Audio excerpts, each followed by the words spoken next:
इस वक्त की बड़ी खबर, यूक्रेन के एयर स्ट्राइक के बाद रूस का पलटवार। रूस का यूक्रेनी सेना पर बड़ा हमला सामने आया है। यूक्रेन के सैन्य अड्डे पर रूस क्रूज मिसाइलों से अटैक किया है। मिसाइल ओनिक्स का इस्तेमाल रूस ने किया है। दावा का कि हमें 25 यूक्रेनी सैनिकों की मौत हो गई है। कल जिस तरह से तेल डिपो पर यूक्रेन ने हमला किया, उस यूक्रेनी सेना पर बड़ा हमला करते हुए यूक्रेन के सैन्य अड्डे पर ओनिक्स क्रूज मिसाइल से अटैक किया। दावा है कि 40 सैनिक यूक्रेन के इस हमले में मारे गए हैं। जी न्यूज पर एक्सक्लूसिव तस्वीरें देख सकते हैं किस तरह से ये मारक ओनिक्स मिसाइल हवा में जाती है और उसके बाद सीधे अपने टारगेट की ओर बढ़ती है। और टारगेट था यूक्रेनी का ठिकाना, जहां पर जोरदार हमला बोला है रूस ने।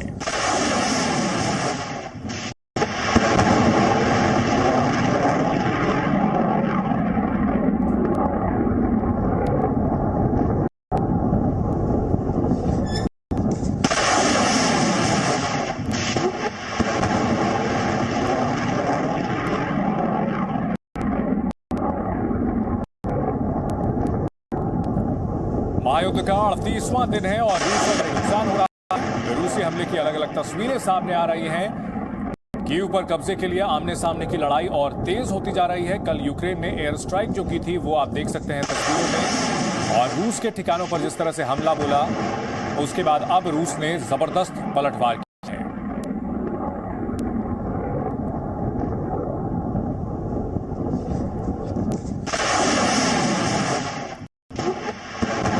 38 दिनों से यह घमासान जारी है और इस बीच जबरदस्त हमला रहा है। रूस और यूक्रेन के शहरों को भारी नुकसान पहुंचा रहा है। रूसी हमले की अलग अलग तस्वीरें सामने आ रही हैं और देख सकते हैं आप, कीव पूरी तरह से बर्बाद हो रहा है।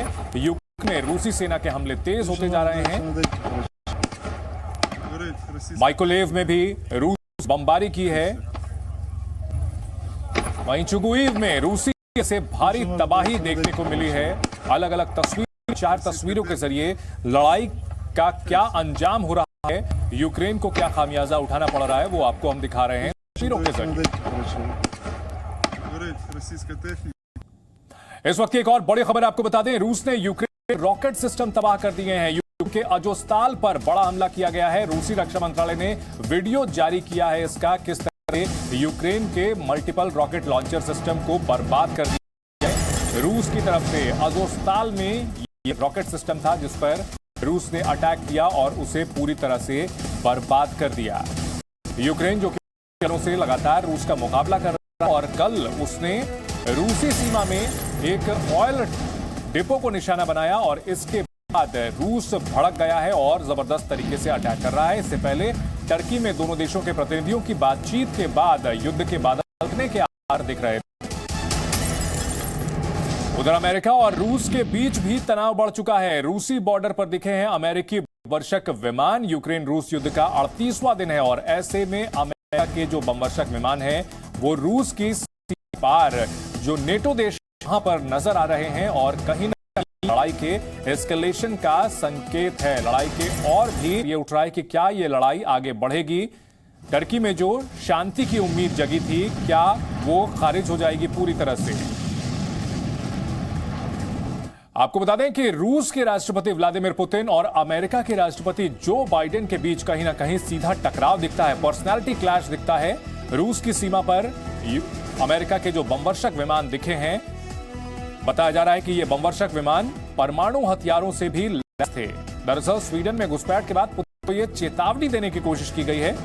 दरअसल स्वीडन की सीमा में घुसे थे रूसी लड़ाकू विमान और अब कहीं ना कहीं चेतावनी देने की कोशिश की गई है। वहीं यूक्रेन की सेना ने तबाह किया रूसी तेल डिपो को। तो ऐसे में जो तनाव था वो घटने की उम्मीदें अब कम होती चली जा रही हैं और एक बार फिर से जबरदस्त तरीके से हमले शुरू हो चुके हैं।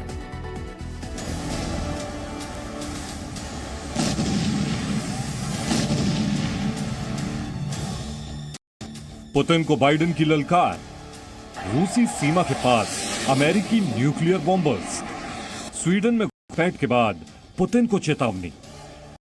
रूस के हमले में 38 दिन से यूक्रेन में तबाही जारी है। रूसी विमान यूक्रेन में आग बरसा रहे हैं। ताबड़तोड़ अटैक में शहर शहर खंडर में तब्दील हो रहे हैं। हर तरफ तबाही और बर्बादी के निशान। यूक्रेन के बहाने सुपर पावर अमेरिका और रूस भी आमने सामने हैं। अमेरिका के बम वर्षक विमान रूस की सीमा पर उड़ते देखे गए हैं। न्यूक्लियर बॉम्बर की ये उड़ान पुतिन के लिए बड़ी वार्निंग है।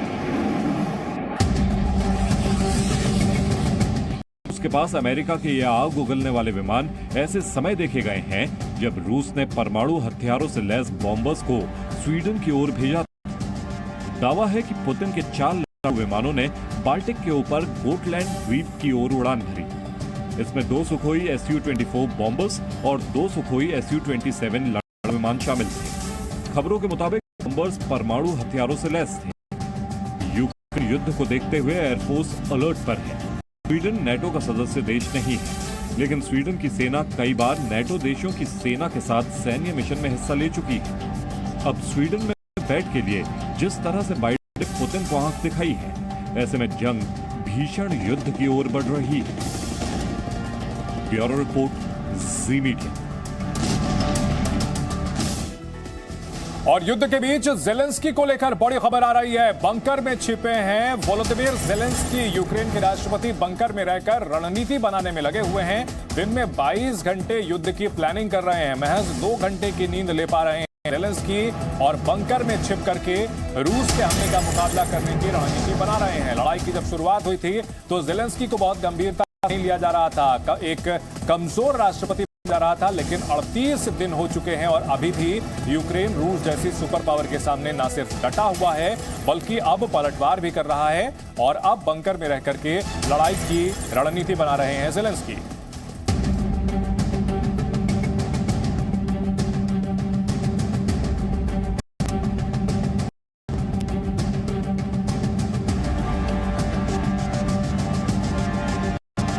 युद्ध के 38वें दिन अब रूस की बौखलाहट नजर आने लगी है। जो यूक्रेन पहले अपने बचाव में लगा रहता था, अब वो रूस पर हमले करने लगा है। कल रूस के तेल डिपो पर यूक्रेन के हमले के बाद आज रूस ने भी करारे जवाब दिए।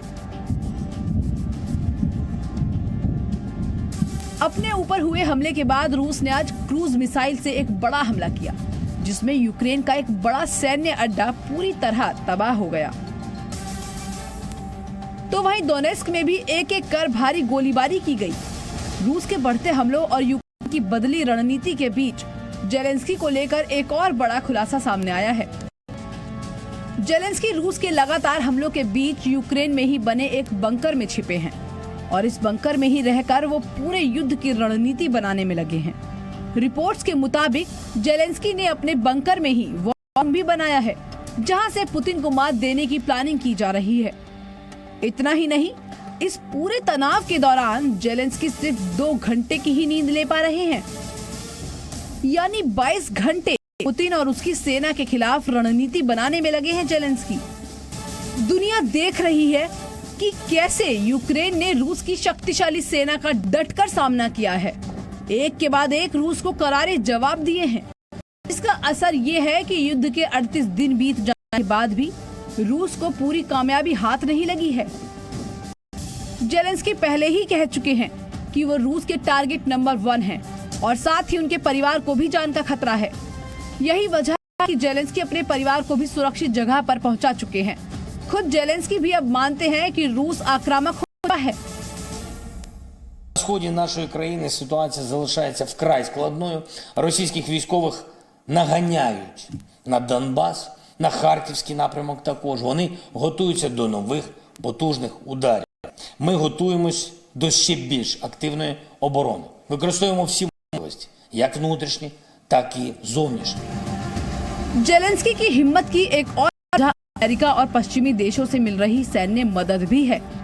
लगातार आधुनिक हथियार यूक्रेन को भेज रहे हैं।